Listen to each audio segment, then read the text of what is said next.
Never start with a showstopper.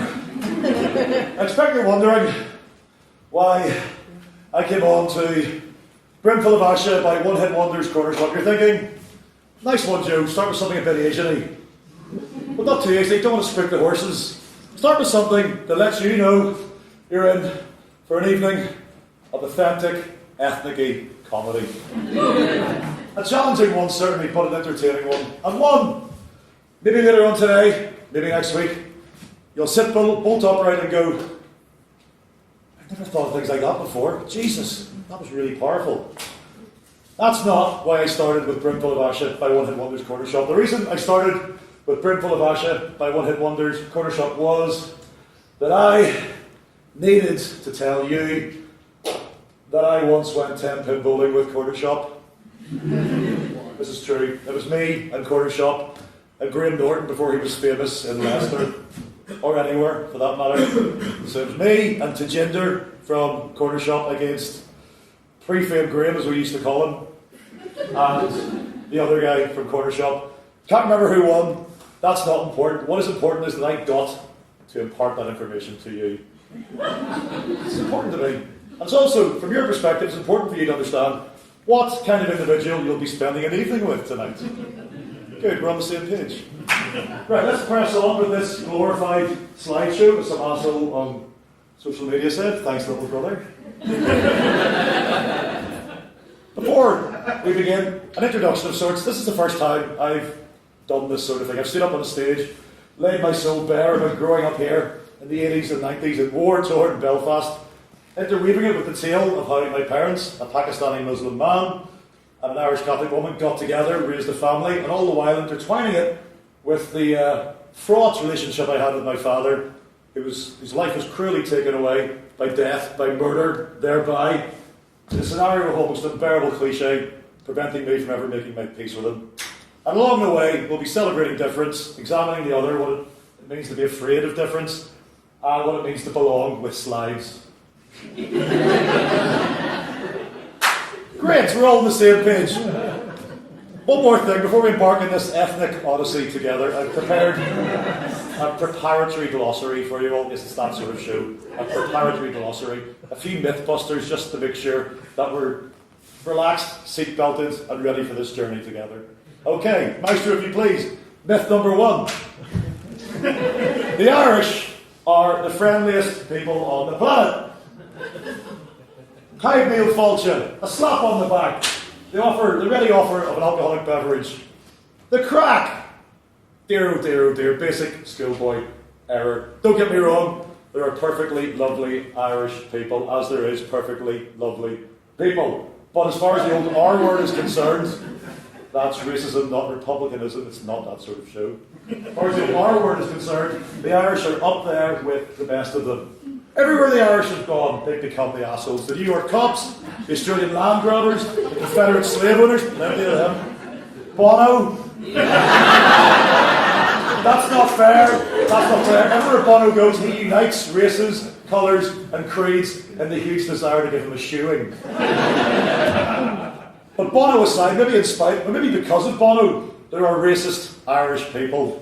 Otherwise, I wouldn't have a show.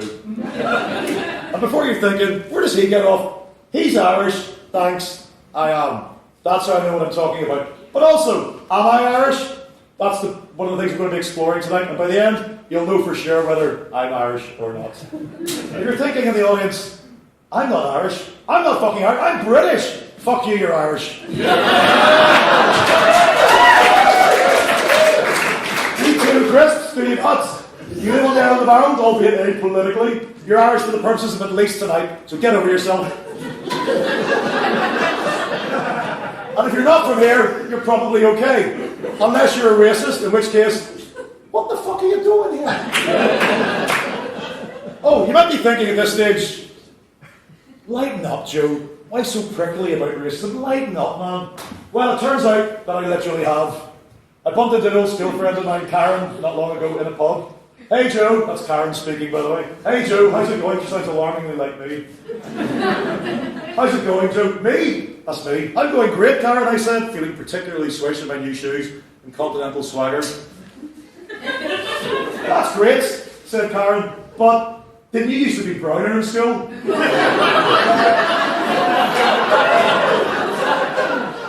Who fucking asks that?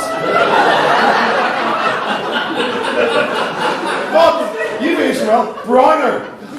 So rather than go, no, I went, no? I started racking my brains. Was I actually browner in school? Now, am I less brown now when I could do with being a little duskier? Was it because I no longer have a Pakistani black bull haircut made with a real bull by my dad?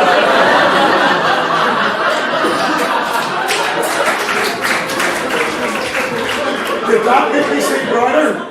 I look like Casper the ghost in a toupee, as far as I can tell. Oh, the crying. You'll see a lot of crying tonight. If you didn't know me better, you would imagine it's all I did between the years of 1981 and 91. But it's not. It's just that family photographs didn't show me in my best light. Mainly because my father ran them like military drills. Photo operations, they were called to him. But those were the days when cameras weren't attached to phones. Every shot counted. So we'd have us all lined up, usually, arms side by side, ties straight, showing a little teeth, so we could show the family back in Pakistan that we had our own teeth. Stop! I'd fallen into my own trap. That's a cheap joke at the expense of my ethnicity. People in Pakistan are not impressed by teeth. People in Pakistan have plenty of teeth. The things people in Pakistan lack aren't teeth, it's access to their own natural resources and democracy. But the annoying thing is, I can say it, but you can't. Annoying, isn't it? Picture number 2, please. Here's what I would call a double crier. I seem to remember I was crying in this one. It was my 8th birthday, I believe, because I had been forced to wear a floral shirt and tie ensemble, which my mum called snazzy. Beware of people who use the word snazzy, by the way. This is my sister Yasmin. She's clearly not enjoying her can of harp. Some kids are just never satisfied. Oh, and by the way, if you want further evidence of this virulent racism that I say we possess in this island, take at random the increase in racist attacks on migrants, the hard Irish border that us brown and black people have been protesting for you for the past 10 years. It's going great, guys. You're going to love it. The increase in the far right, the increase in racist graffiti, the DUP in general, taxi drivers specifically. And that time, my primary school teacher, Mr. McVeigh, called me Nawaz, and thought I'd be good at rounders because crickets. Anyway, the Irish are racist. Have you been affected by tonight's messages? Right here, MP. Let's sort this out once and for all. Moving on. Myth number 2. The word Paki is an honest to goodness, innocent abbreviation of the word Pakistani. I have friends who would say to me, with the best will in the world, God love them, but Joe, Scots and Aussies don't mind being called Scots and Aussies, do they? Fucking hell. If I have to explain to you the weight, the historicity, and the intent behind this word, the vile word that is Paki, the meaning that it really imparts to the victim, then you're a fucking idiot. For example, the N-word. Nobody now disputes the N-word. Am I in the right room, by the way? Yeah. Good. Nobody would dispute the N-word as a vile, awful word. This is why we say the N-word now. The word Paki for me had the same resonance. Growing up here, when I heard the word Paki, it fucked with the fabric of my being. It made my breathing short, it made my vision blurred, it made me shake. But so did hay fever. If I heard the word Paki in a wheat field, I'd be fucked. It would be unclear whether to administer antihistamine or counselling first. You're an educated lot, we all know this, but trouble arises in these parts, dear friends, because as well as being a racist, loaded term of hatred, Paki is also short for Patrick. Paki means Patrick! This caused me to have one of my biggest ever meltdowns as a child when playing football, and my friend Joe McEldowney, let's call him Joe 2 to protect his anonymity. Joe 2 was commentating on this game, and he kept saying things like, Paki goes for the ball! Oh, it's gone through Paki's legs! Oh, bad miss by Paki! Well, 15 minutes of this, and I was twitching like it just left the car battery. Fuck you, Joe, too, I thought. Fuck you, one more packy, I'm gonna have you. Sure enough, it came. Bad missed my packy! Had to be a miss too. Bad missed my packy! I fucking hulked out. I lumbered, wailing, arms flailing across the pitch. Packy, is it Joe too? I'll show you, Packy! Grabbed his stupid pea head and proceeded to try and shove it repeatedly into the turf. It took 3 large boys to pull me off. Careful, it's not that sort of show. It took 3 large boys to pull me off and delicately explained to me that Joe 2 was referring to legendary Celtic and Republic of Ireland goalkeeper Packy Bonner. The thing is, I kind of knew that Joe 2 was referring to Packy Bonner, but it's just that word. It got me and gets me every time. Not only is it a terrible, terrible word, it's also pretty fucking lazy. If you're an Indian, Packy. Sri Lankan, Packy. Bangladeshi, Packy. Pakistani, Packy. Lebanese, Packy. Egyptian, Packy. Iraqi, Packy. Legendary goalkeeper for Celtic Republic of Ireland, Packy. Brown skin from Luton, Packy. Half Irish, Packy will fucking do. Actually, no, my dad would pull me up at this point and say, strictly speaking, Bangladeshis are East Pakis. Anybody familiar with the geopolitical historicity of the Indian subcontinent? Anybody born? I was told this room would be streamed. Never mind. Why isn't there Bangladesh, or Lankies, or Indies? I'll tell you what, too much differentiation of brown people, too much effort, and tests have recently shown that racists are fucking lazy. Too certainly lazy to check the veracity of tests that are a bit spurious, and also too bloody lazy to focus on the locus of their hate. Focus on the locus of your hate. So Packy will do. Packy will do. It's like got that cutty, attacky, awful, Teutonic thrust to it that really suits a racist down to the ground. The only thing worse than being called a Packy when you're not a Packy is being called a Packy when you are a Packy. The word Packy is not an abbreviation, or indeed it's not been cathartic saying it about 18 to 19 times tonight in front of you. It's a terrible word. So you can imagine my distress when trolling through the vaults of awfulness that I discovered this little gem. Yeah, it's alright. I'm laughing. He's your new neighbour.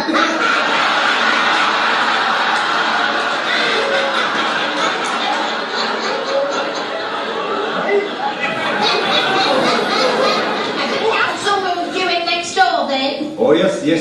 I am the new lodger, but I am not allowed to say so. And I must also not beat tom-toms, cook curry, or keep chickens under the bed. And I must not sell that wardrobe to Pakistani families. Oh, my name is Kevin Grady. How do you do? I will say no. Kevin O'Who? Not Kevin O'Who, Kevin O'Grady. He's Irish.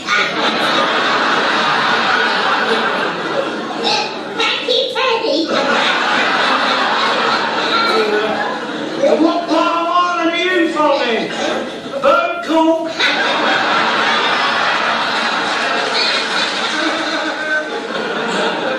Let me tell you, sir, I am from Pakistan. Oh, Pakistan ain't in Ireland, mate. Pakistan's in bloody India, mate. Pakistan is not in India, mate. Pakistan's in bloody Pakistan, mate.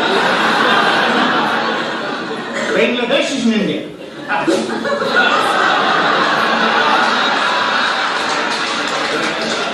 I've seen every bloody thing now. I've seen your Liverpool Irish, your London Irish. I've never seen Pakistani Irish. Yeah. That was prime time viewing with your egg and chips back when I was growing up when I was in Dipper. Spike Milligan, the biggest company genius of the past century, according to middle-class white 40 to 60-year-old men, which, let's face it, is the only group that counts. In my lighter moments, precious few, I look at that and think, well, that's like a comedy avatar of my own upbringing. Pakistani Irishmen, what next? Female bus drivers? But most days I look at this. No, I don't look at this most days, by the way, that'll be good. Most times I see this, I think, fucking hell, that's Spike Milligan browned up in an offensive, double, reductive stereotype. Even the Irish part of me is offended by this. And the Irish part of me has not been offended since Jared Butler in P.S. I Love You. Anyway, let's crack on. And let me introduce some of the main players in my little presentation. My mother and father, Eileen and Rab. I know what you're thinking, lovely photo. I know what you're also thinking, Rab.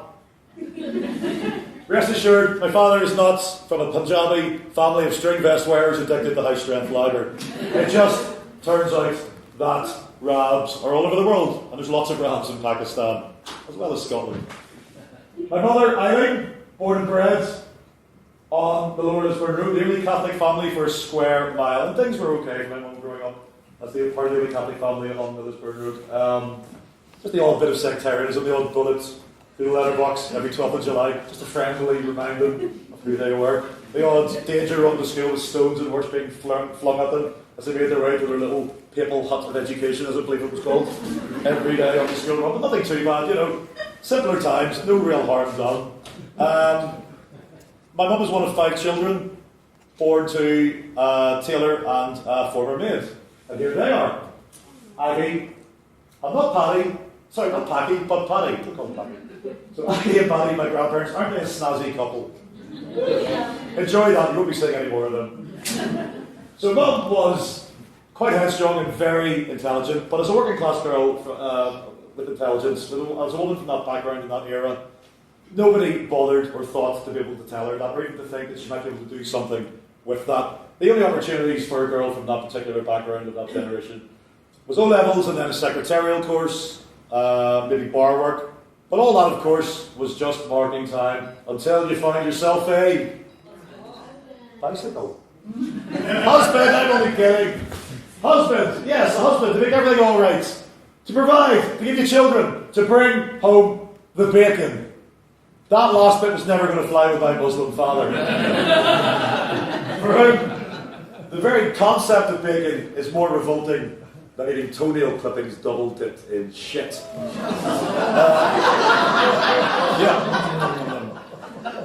My dad once called us on playing Pass the Pigs, a charming little game where you throw little plastic pigs and score points according to how they land. And didn't buy my hurried assertion that they were in fact very skinny hippos, hungry hippos. Grabbed them with a pair of tongs, bend the fuckers, and then bend the tongs as well for good measure. Can't be too careful. Because that's how swine goes down with your average Muslim. Now, over the years, our family stopped eating pork, stopped eating bacon sandwiches, didn't dine on swine, as I believe it's called. Except for my brother and I can say this to you tonight because I know my brother's instinct, but the rest of the family aren't. So this is our guilty little secret. You know, we aren't halal, we're not kosher, we are haram. But this goes no further. Okay, guys? Now I've got your confidence and trust. I have to say that was a terrible way to introduce my father. Here he is, as a carefree and tongue-free young scamp, Rab. Rab was born in the Indian Punjab, and at the age of 7, overnight, the border came down and split India and Pakistan. Rab became Pakistani overnight, as the British carved up India, and all the trauma that goes with that. In many respects, India and Ireland are quite similar, both carved up crudely along ethno-religious lines by the British, both born out of violence, and both contain extremist isolationist state to suit a paranoid minority. In short, my friends, Pakistan is Northern Ireland. I've been to Pakistan, and they do lock up their swings, and not just on a Sunday. In one respect, it wasn't that mad that my parents met, both part of a callous and different empire, brought together by the buffeting winds of fate, or something like that. But the important thing is, thanks to the pair of them, I'm entitled to 4 passports. Checkmate with my elbow. Thank you. Sure, your average Nordy can have British and Irish passports, but I got my Irish passport, British passport, Indian passport, Pakistani passport. I could shuffle those bad boys at the airport, go into security, pull one out at random, and hope the fuck it wasn't the Pakistani passport. The thing with Pakistani passports is nobody wants a Pakistani passport. Even Pakistanis do not want a Pakistani passport. The only people who want Pakistani passports are people who enjoy getting cavity searched by strangers at airports. And personally, I've given up that kind of thing a long time ago. But to get back to Rab, Rab was fancied himself as a bit of a Gatsby character from a Pakistani backwater, born into a family that either took up arms for the country, or went into farming, not unlike South Armagh. And he had something of an intrepid spirit, did Rab, so he left his village to get an education. Fuck me, this is the Asian Big Bang Theory. It really is. They're the brownest, cleverest geeks you're ever going to see. So Rab went to Lahore to get a degree, then he ended up going to Sydney in Australia to get his master's in chemistry, where he also acquired himself a wife. Oh yeah, he's been married before, found out quite recently. But I'm saving that for my next show, my secret Australian family. Channel 4 Arcade. After that, there was a period in Panama which we don't like to talk about. And then, finally, thank God for me, he moved to Belfast to do a doctorate in geology at Queen's University. And here is Rob doing geology. Who knew it was so complicated? I won't go into the nitty-gritty of how my parents met in their early years together, because that is a whole fascinating story in and of itself. I'm saving that for my book deal, which is called Milking the Ethnic Cash Cow. It's on put down a moment ago. But anyway, needless to say, according to family legend, they met in the queue for an off licence. It's where all young Pakistani doctors meet their future brides. My mum was a beautiful Irish Colleen sort of woman, I suppose, and my father, surprising to me, was a dapper, handsome man with an international air of sophistication and a Harry Potter outfit. Rob and Eileen settled down, had 4 children in the quite nice Malone Road part of the city of Belfast. And Rob had a job in the quite reputable Ulster Museum as a curator of geology. Oh, and there he is, bring your wife to work today. No, this picture always freaks me out. I haven't got to the bottom of it. It looks like they've had their diaries confused. My mum's turned up to get married, my dad's turned up to graduate.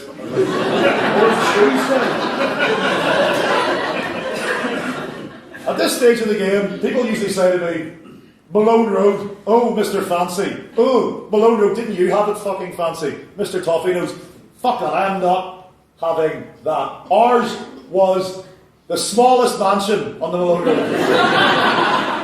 Minuscule. Unlike the Nawaz brood, of which I'm the eldest. Hello, I'm Joe. And there's me, and some kind of fancy. Yeah, I know. I look fucking delighted. That did not last long. Next on is my sister Yasmin. This is me welcoming Yasmin into the world. This is her being delighted to be welcomed into the world. This is another double crier. Oh, but from double crier to my next sister Farah. We used to call her the Chinese baby. Because mixed race kids can be dicks as well. And last but not least, my youngest brother Omar. And again, mixed race kids can be dicks as well.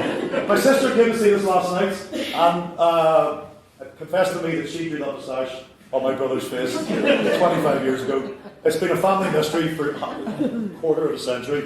Omar, if you're here tonight, you know who did it now.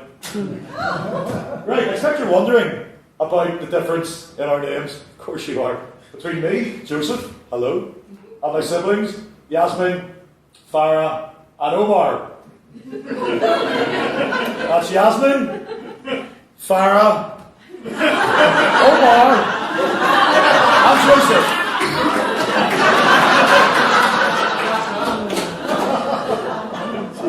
Well, very simple really. My mum got to me before my dad could and named me. My dad was, to use the common vernacular, pure raging. So he insisted that henceforth all the children should have Muslim names, which my mum ever so strategically picked. Who knew, for example, that her favourite actor was Omar Sharif? We all do now. So anyway, after a while, things coalesced into a kind of strained respectability for us. My parents even got married. I should know, I was there. It's a hell of a thing in any era or any place for a Catholic and a Muslim to get married. but for a Catholic and a Muslim to get married in war-torn Belfast in the 70s, in a Catholic church, by a Catholic priest, in Carrie Duff. That's enough revelation for now. What you're about to see is something you may never see again. Witness the wedding photograph. This actually happened. This is a Muslim and a Catholic engaging in a religious ceremony. There's Father Cunningham, God bless him, in a Catholic church. It's very blurry, as if everybody involved in this photograph doesn't quite want to be in the photograph. Like I know they're engaging in some grand blasphemy that they will suffer for in the next life. That's possibly unique though, and I treasure it for that reason as well. So after the grand blasphemy, my parents very nobly decided not to bring us up in their respective and mutually weak faiths. Very noble. They thought, let them make their own minds up. Let them decide when they're old enough. That went well for a time. But then the old religion kicked in. Everything disintegrated. It became a covert but frantic religious arms race, a battle for the tussle of our soul. My mum, for example, would spurt me out of class on a Friday for my secret first confession. Channel 4 again are interested. Meanwhile, on Saturday morning, my mother's out in the shops, my dad would be teaching me Islamic prayers and showing me the direction of Mecca. That's the Islamic capital, holy capital, but not the bingo chain, in case you were really wondering. The result of all this tussle for our souls, this battle for our immortal well-being, was that I became the first atheist in my class.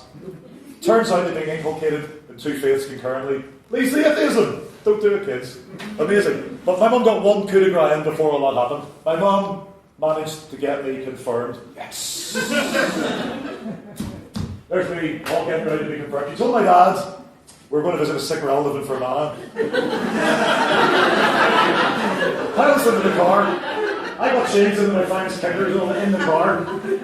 My mum got changed into her minor royal outfit. We picked up my Uncle Jerry, who was my, I want to say God sponsor, but it's been so long since I've been a Catholic. Is it God, Jesus, voucher? What is it? God sponsor. Is it God sponsor or sponsor? God sponsor says a Goldfinger. It's just too sexy. Sponsor, thank you. Anyway, went and got confirmed, kissed the bishop's ring. On the way home, got changed again.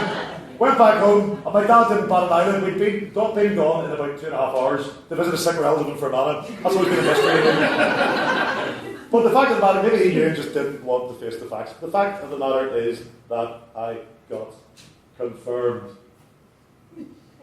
So, if the religious arms race was a stalemate, my mum clearly won the cultural war. How could she not, when I would run towards anything that made me not like my father? My father was weird and alien to me. He'd say things like, take this creative shop-damaged orange Fanta and take it up to the top of our street and sell it to orange men who are marching by on the 12th of July. Without getting any of the irony about any of that going on. That went well, as you can imagine. He'd say, let's go on holiday, and plunk down brochures for communist Romania during the heights of Ceausescu's reign of terror. We ended up in Bundoran that year, which I'm kind of regretful to this day about, because it would have been at least interesting. He'd say, Joseph, you're having a medical condition, I'm going to be at school for 2 weeks, but neglected to tell me that it was being circumcised. Ouch, indeed. I'm circumcised good, as opposed to circumcised bad. It's a Muslim thing, apparently. But because my parents had both superficially agreed not to do the religion thing, my dad told my mum it was also a hygiene thing. My mum's on board now. Great. So rather than explain to me the finer points of it, it was explained to me that something needed to be done to my PP for medical purposes. If you hear the sentence PP for medical purposes, run. Those two words should not be in the same sentence. Fine though, I'm a courageous 8-year-old, I thought. I'll buy that. And 2 weeks off school. Whoop! As we didn't say back then. There was one problem for me though. How best to explain this to my schoolmates? How best to tell them why I was off school and what was happening to me? I couldn't very well tell them I'm having my genitals downsized and I'm not quite sure why. I wasn't ready for that sort of revelation at the age of 8. In my 40s, however. So, I finally settled upon stomach operation. Good old stomach operation. Good old suitably vague stomach operation. Nobody would dare to question beyond stomach operation. But I had not banked on Ronan Bradley. Ronan Bradley was a taller, sagely boy in my class. Thoughtful like. When he spoke, we listened. What kind of stomach operation is it? Asked Ronan like a big 8-year-old wanker. What are you, Ronan? I thought, it's just a stomach operation, Ronan. I don't know what kind of mum said stomach operation. Don't wait, a stomach operation. I burbled. Oh. Thank you. His intestines? Asked Ronan. My uncle had his intestines out. I grasped at intestines gratefully and waited. Yes, intestines, that's it! Intestines! That's the one, Ronan! He died. Said Ronan, fuck you, Ronan! I thought, I screamed in my brain, but I said, no, not intestines, oh, I got that wrong, it's just stomach. It's just stomach. My mum just said stomach, Ronan, stomach, just stomach, Ronan, stomach. And being it, thank fuck, Ronan got distracted and walked off, and I just about got away with it. Phew! I think my dad felt a bit guilty about putting me through something that he couldn't adequately explain to me. So he said, anything you want in the hospital, I will bring to you. I, quick as a flash, asked for the latest Doctor Who annual and a quarter of wine gums. My dad returned with the wrong Doctor Who annual. Because everyone knew Peter Davison was the current Doctor Who, and a bag of jelly babies. But that didn't matter anyway. It turns out I couldn't eat them on account of being under anaesthetic, on account of just being circumcised. How are you feeling? My dad said, understandably awkwardly. If I'd been a bit savvier and older, I would have replied, like, as well as could be expected, Peter, under the circumstances. But I didn't. I just shrugged as if to say, I don't know, what do you think? I don't know whether growing up it was because my dad was crazy, broadly foreign or specifically Muslim, that made it alien and weird to me. I mean, and looking back, I realised that it was all three, and that's fine on paper, in abstract, but it was not okay growing up here in Belfast. But every time we walked into a restaurant as a family, people stopped mid-forkful. There was double takes, there was nudges, there was like stares. Whenever we used to go into J.J. Bleeker's, if there'd been a piano player, the fucker would have stopped every time we ordered burgers. And I hated it all. I hated all that attention that was that he made come our way. And I wanted to be white and Irish.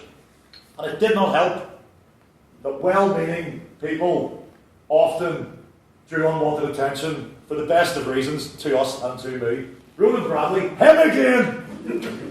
Ronan Bradley bumbled to the unasked for rescue once when I was going in for my 6 needles test. Did anyone hear it? You seem to have a certain vintage. 6 needles, people? Yeah. It's the needle you get to see if to determine whether or not you need the BCG tetanus injection. I just had it and it hurt like buggery. But I wasn't going to say that. I came out of the treatment room. That was a Donald! I crowed to my tiny, terrified row of peers waiting for it. Ah, said Ronan, sagely as ever. That's because your people don't feel pain like us. At my school, thereafter, it became canon that I was the kid that couldn't feel pain. Like that shit Bond villain played by Robert Carlyle that nobody ever remembers. Mr. O'Hara, our neighbour. Omar will remember Mr. O'Hara. Mr. O'Hara had the finest kept hedge in the street. So I was clipping his hedge. Specifically, the portion of hedge that better allowed him to drop into the Nawaz's garden. That portion of hedge was the finest piece of topiary in the postcode. It won fucking awards. He'd be clipping away, gobbing in. Is that a barbecue or some kind of religious shrine? Is that a paddling pool or some kind of shrine to Allah? Is that kid crying because he's having his photograph taken? Do those people believe that cameras can steal your souls? There goes my soul.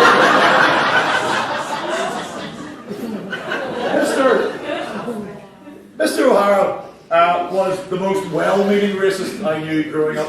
But he made me pine for the simpler, full-on, package fuck off back to Africa variety. You knew where you stood with those guys. The fact that he was the principal of a primary school made it all the more piquant. I remember coming home from school one day after a hard day of underachievement and disappointment. Coming up the driveway and I heard, sure enough, clip. Hello, young Joseph! This wheedling, disembodied voice coming through the hedge. You could sense he'd been there for a while. Hello, Mr. O'Hara, I grunted. Lovely smell of curry! Lovely smell of curry, young fella! He continued. I was like, you cooking curry, Mr. O'Hara? Me? Clip. Oh, me? Oh, goodness! He nearly had a fucking convulsion. As if the idea of the O'Hara's cooking curry was mental. Clip. No, young fella. Clip. Your mum. Lovely smell of curry coming from your kitchen. Clip. I grunted, strode into the kitchen to be presented with a plate of chicken nuggets and chips. But the worst kind of racism growing up here as a child was the kind meted out by slightly older, clever boys who knew a thing or two about fucking with your mind. I call the section the CBBC section, not for the children's television show, but it's like children's television, but evil. It's clever boys being cruel. So clever boys being cruel, part one. Our paper boy, Billy, had hair like Boris Johnson, a runny nose, and a mean smile. The Holy Trinity. Once, with all the delights of a cat playing with an injured sparrow, he leaned in and told me, "Here, kid, do you know you're a half-caste?" I, being 6, did not know this. I took the news way too cheerily. "Oh yeah, thanks, Billy," I chirruped. Billy leaned in again. "You should probably go and tell your mum that, you know." I was like, "Yeah, okay, Billy." Billy licked his lips slightly. No, hang on, no, he didn't lick his lips. I have no evidence that Billy licked his lips slightly. For dramatic effect, he licked his lips slightly. It was a sly thing to do. Give me a break, people. Billy licked his lips slightly. As I ran in to deliver the good news and the bad newspaper, it was the Belfast Telegraph sent out. Yo. Mummy, I'm a half-caste, like a tiny old Joseph. My mum did not respond the way I expected. My mum did not chirp back. She rolled up the telegraph, took it in, and whacked the back of my legs off myself. I was puzzled. It had seemed like such good news at the time. Years later, I realised why it wasn't such good news, and why she also told me never to mention it in the house again. So good on my mum for that one. Clever boys being cruel, part 2. I was at a swimming bath with my father, who was as usual remonstrating with an attendant over a towel.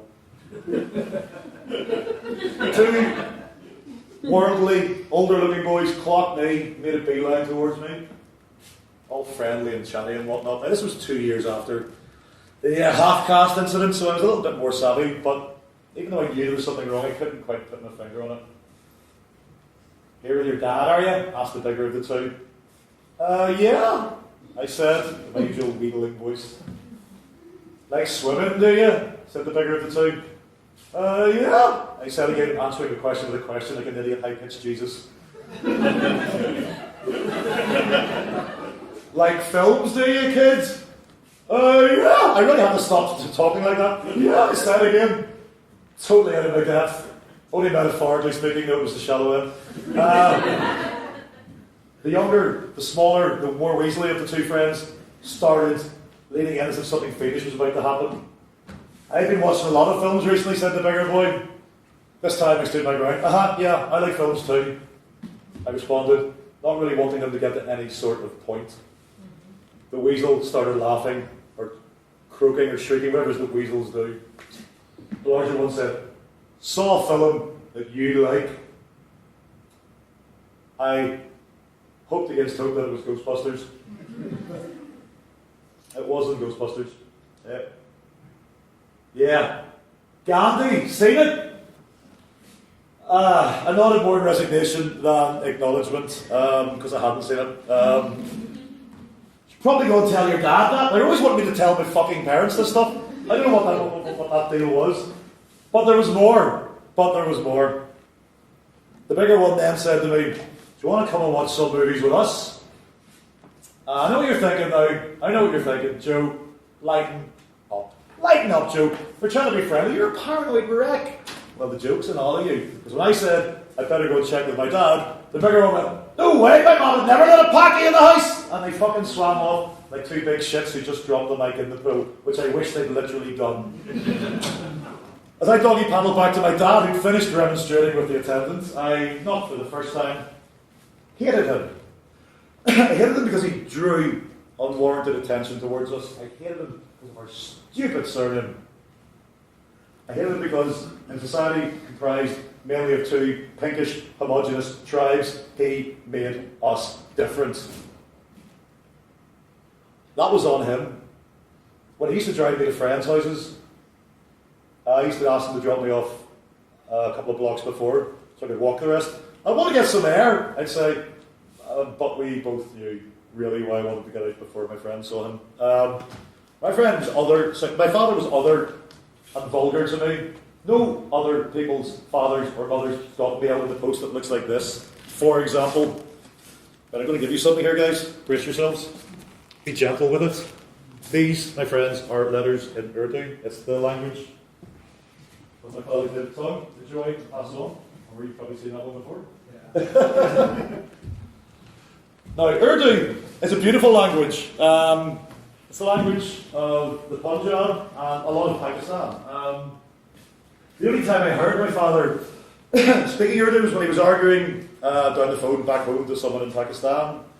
Or when he was angry and swearing and he stubbed his toe or whatever, and it merged with his pejorative English, of which he had a lot, to create a kind of pidgin Urdu English filth explosion, which is a great band as well. The only other time I ever heard Urdu was for about a year, every Sunday between about 5 and 6 p.m, when he would try and teach me Urdu. My dad was not of the school of thought that believed a child learns a language by being immersed in a language. A child learns a language by hearing it every day naturalistically. My father was of the school of thought that believes a child learns a language by having an angry man in a tank top, shouting at him for an hour every Sunday, screaming, "McGurvey attack! McGurvey attack!" and pointing at a cartoon duck. Sadly, I did not learn the language or the alphabet or even the lesson of McGurvey Batak, and I fear I may have missed that boat. Then there was his music. Yeah, exactly. The music, we grew up in my father's collection of Bollywood, 50s and 60s Bollywood tapes. You would hear him before you saw him. He was coming to pick me up from Scouts, trundling over the horizon, with this music leaking into the ether. And to my mind, growing up, I always had the image of a very particular film where a milkmaid, or was it a milkmaid, or a milkmaid, I think, or a washerwoman, a washer girl, hiding behind a tree with her friends, giggling, looking at a handsome young buck who's serenading the wrong tree. And they're all giggling, should I? Oh no, don't leave for a minute, he's such an idiot. Oh. And he's like, still like a real thickie. And then he hears a rustling in the bush, and it's like, it's his beloved. And she's like, fuck, I don't care. And then they run into the middle of the field, they hold each other's hands, and 3 times, then they let go, separate, and if they're lucky to have an arranged marriage 3 months later. That was fine, that was all well and good, but then he also offered people lifts. Get in! There we'd be, my mum and dad in the front, Bollywood bangers filling the void. My dad saying, "Do you like this one?" Me examining my feet with pathological care. Praying the infinite blackness for an accident. Not so anyone was hurt, you understand, but so traumatised that we forgot all of this. Or I guess if nobody lived to tell the tale, that would have been okay as well. It wasn't my father's fault, I guess, that this all came at a time when I was so painfully self-conscious of who I was, and so desperate not to be that. I felt that everything I did, the way I breathed, the way I looked, the way I walked, betrayed my Pakistani heritage. It didn't help that I had that haircut and walked around town in a tie. Thanks, Rod. It may be impressive to my Pakistani granny back home who I've never met. That's not true. I met her once when I was 2 and tried to bite her finger off, but it did not sit well on the mean streets of Belfast. I was a walking Morrissey caricature. Which leads me neatly on to Morrissey. I cannot let this evening go by without a few words about the sainted Morrissey. I used to idolise Morrissey growing up. Morrissey's outsider voice spoke to an outsider like me. I thought he was speaking to the people who felt lonely and dispossessed, like I did, even in a tie. I stuck by Morrissey even when it became increasingly clear that Morrissey wasn't too keen on people like me. This song, Bengali Platforms, it's vile. All the viler because it's quite a pretty tune. In this song, he's mocking brown people coming off the boats, like my father, and their ridiculous clothes and their ridiculous ideas, trying to make a life here. He's saying with faux concern, go back. Go back. But what he's really concerned about is that it's not the 50s anymore. He's really concerned with the fact that Britain is no longer all white. Even when my old friend's corner shop burns his poster outside the records company in protest, I, and many who, like me, should have known better, stuck by Morrissey. Because growing up in the 80s in Belfast, which is kind of like the 50s everywhere else, let's be honest, Morrissey was one of the few voices that you could hang on to that seemed to make sense. But if you think about it, it's kind of like expecting empathy from Hitler because we both quite like Alsatians. As the years went on, and he kept churning out the racisms, I found it harder and harder to give him a bye ball. That's Morrissey, not Hitler, by the way. Poor Hitler. But even I can't blame Morrissey for my desperate, sense of self-loathing. I need to be somebody else. It wasn't Morrissey's fault, for example, that in my period of deep cover, I once pretended to be Saudi Arabian. Yeah. Oh, by the way, before I get to Saudi Arabian, I just need a picture of Morrissey with a cat in his head so we can just emphasise what a twatty is. Let's put the full stop on Morrissey. Excellent. Oh, no, that was actually bugging me, yeah. I think that's the final proof that he's a dreadful human being. So yes, I pretended to be Saudi Arabian, the most despicable nation-state on the planet. Bar none. Oh yeah, I'm part Saudi Arabian. I bragged to two girls at the butcher's in Fairley Shopping Centre once. And they were impressed. That was in the days before 9/11 ruined the whole sexy Saudi vibe, of course. That, and the beheadings, and the amputations, and the brutal repression of women and homosexuals, the bombing of Yemen into the Stone Age, and the exporting of a brutal, violent ideology that's eviscerated the Middle East, and just being a shitty, despotic regime. In spite of all that, it still felt better than being a bit Pakistani. But, dear friends, the apotheosis of my flight from myself, which is what I wanted to call this show, my director told me to fuck myself. The apotheosis of my flight from myself, I like the sound of that, was the time I got my fake ID, which is a better title for a show. Fake IDs, we've all had them. My friend Carl knew how to get them on the cheap, pretty decent quality from the College of Biz for a couple of quid. They were indispensable for any underage teenager growing up wanting to experience the grotty nightlife delights of Belfast. And if you looked like a pre-pubescent girl like what I did, they were positively indispensable. I'm the larger of the two pre-pubescent girls. Then you can understand why I wanted a fake ID. Now, the trick about fake IDs, we've all had them, we're all of a certain vintage here, I think we're amongst friends, is to get the photograph right, first of all. You have to be serious enough, but not so serious that you look like you've had a stroke down both sides of your face. That'll never wash. And don't go crazy on the age. My friend Jason put down that he was 26. He reached too far, too soon, especially when it wasn't even clear that his voice had broken yet. Well, yeah, man, I'm 26, like. I was not going to make the same mistake. I wrote down that I was 18, exactly 2 years older than I was, and said I was doing A-levels, etc., etc. But before I sent it off to be processed or laminated, I had one final brainwave. A brainwave so loud that I thought I heard the front doorbell ring. I wasn't even in the house. Could I? Should I? I fucking would. with one final amendment.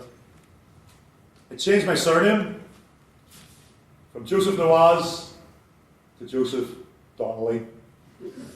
Goodbye, Joseph Nawaz. Goodbye years of having to explain my stupid surname, having to spell it, having to say where it came from, having it hang around my neck like 5 giant scarlet letters. Joe Donnelly, on the other hand, was carefree, cheeky, Catholic and dashing. I realise now that those two words never go together. If Joe Donnelly was called a Packy, he'd laugh it off and put it down to the Spanish Armada, wink wink. Why did I choose Donnelly? I don't know.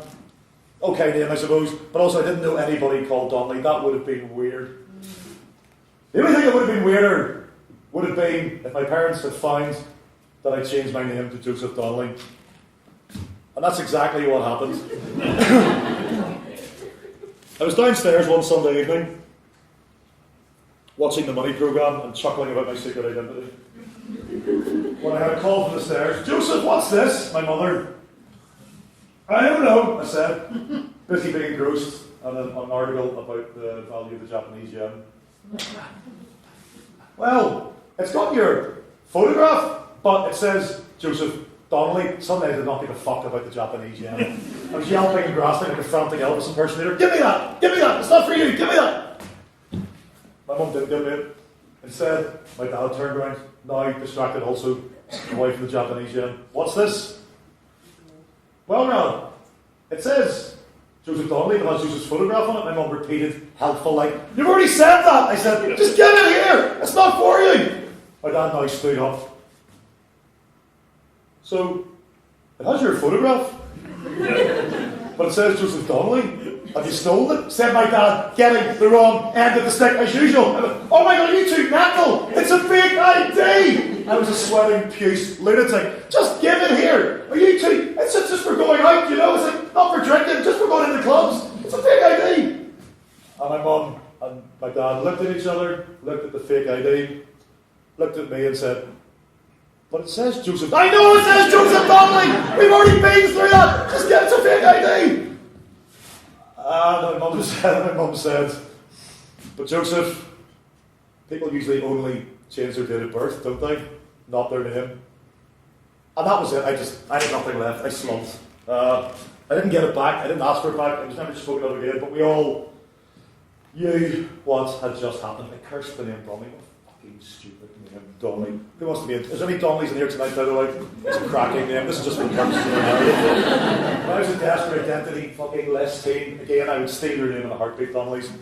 I think it wasn't so much that my parents were aware of my personal shame. I think it was the first time they saw how far I was prepared to go not to be who I actually was.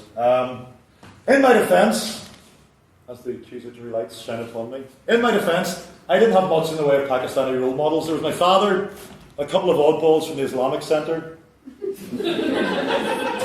but there was no representations on TV or in the media. There was a corrupt Prime Minister who shared my surname, great. There was Art Malik, a fantastic actor, he seemed like a big posh Englishman. The only cool Pakistanis that I could think of growing up were Pakistani cricketers Imran Khan and Wasim Akram. Now, I loved cricket growing up. This is the one thing my father and I shared. We used to cheer on Pakistan against England, and I used to pretend to be Imran when playing cricket.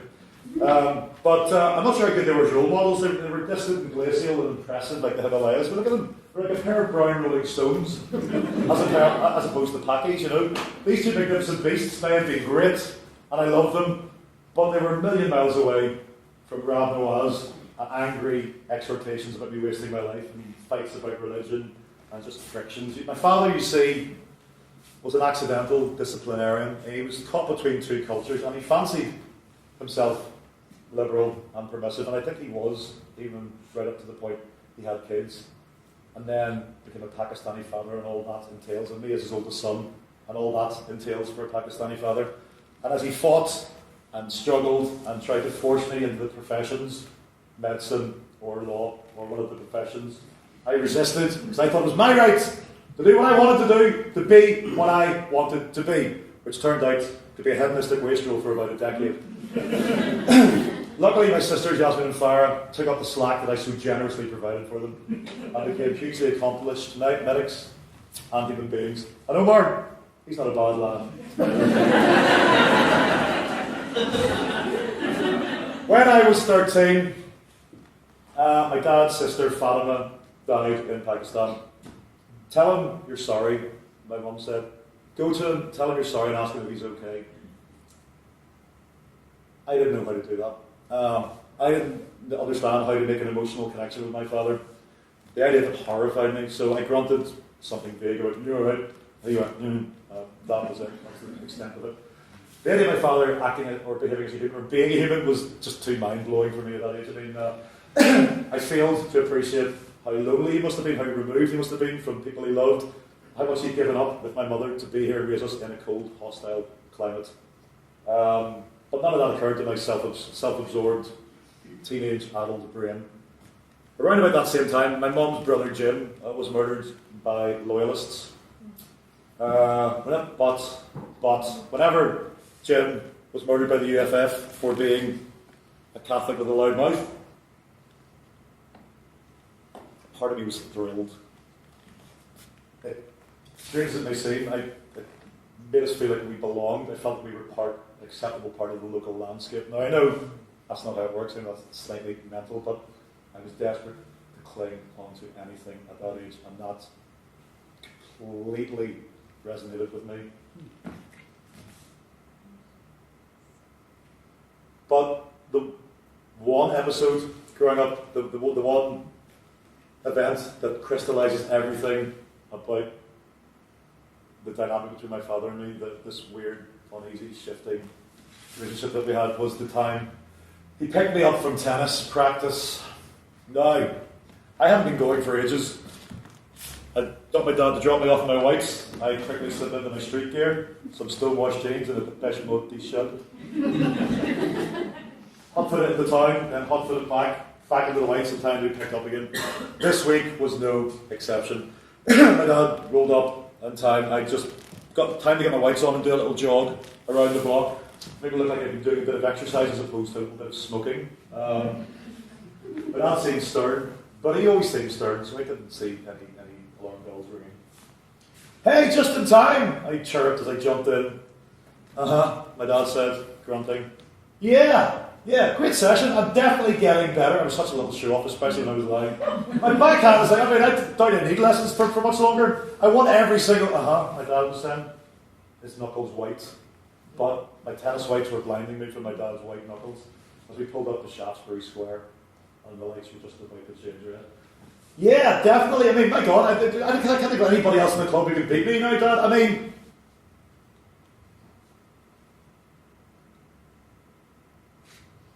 I didn't feel the punch so much as the sensation of my head coming back off the car window and flopping onto my dad's shoulder. It took me a moment or two to realise what had happened. I'd been rumbled and he was fucking furious and he'd knocked me out. At that moment, as we were at the red light at Shaftesbury Square, 3 drunken football fans crossed our way, and seeing my dad, they started making grunting noises. One of them started banging the bonnet, another one threw a beer can at our windscreen. My ear was hot, but my whole body was burning with the horror of this situation. One of them started shouting at our direction a jumble of words, but all I could make out was our old friend over and over again, Packy. I've never experienced a red light and I lingered for so long. At that moment, I hated and pitied my dad most of all. This was a glimpse into his world of discord and abuse. I know what you're thinking, and you're right. No parent should hit a child. No parent should ever hit a child. 100 times no. But it was out of my father's character. He was a man whose world was slipping out of his control. He lost control. The scenario was spinning away from him.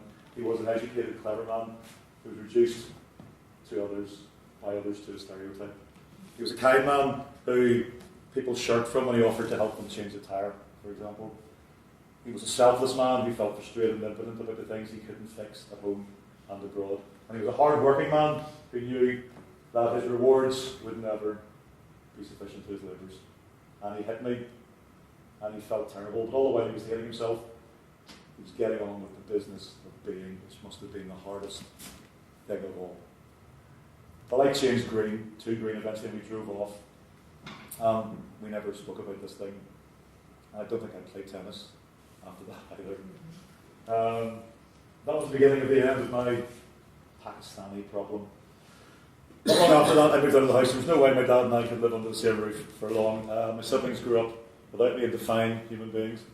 Not because I wasn't there, but also being defined human beings. I moved to England eventually and careened and lumbered from one university course to another. And while I was over there, I tried to reach out and get hold of the Pakistani Muslim side of my heritage.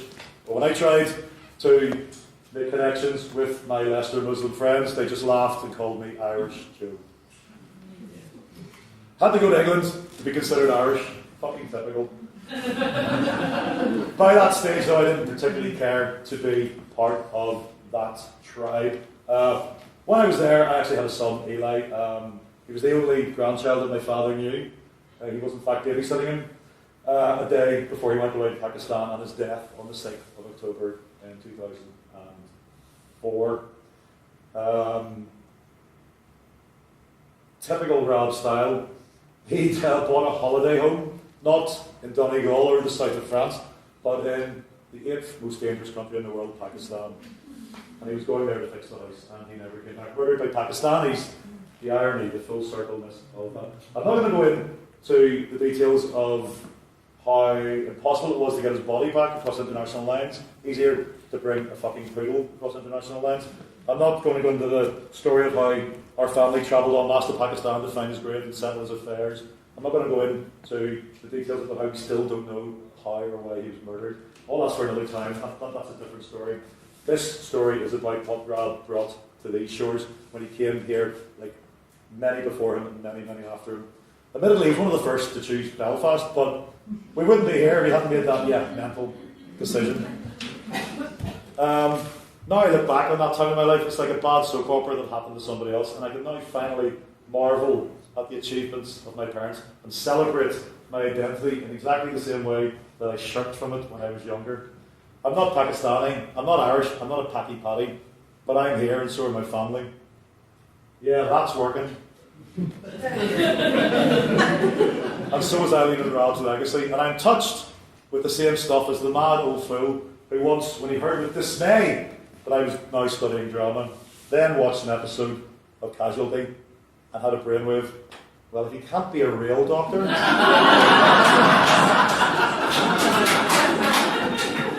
perhaps he could be a doctor in the fictional Poultry Journal. And I have nephews and nieces with blonde hair and blue eyes, and I have nephews and nieces who are, my granny would say, touched by the sun. And it's glorious. And I finally like to thank my father, long overdue, for once conceding that he liked a song that I liked, and then proceeded to play completely the wrong song. Dire fucking Straits of all things. I now know that the identity of that song is not important. Thank you, and Salam Alaikum.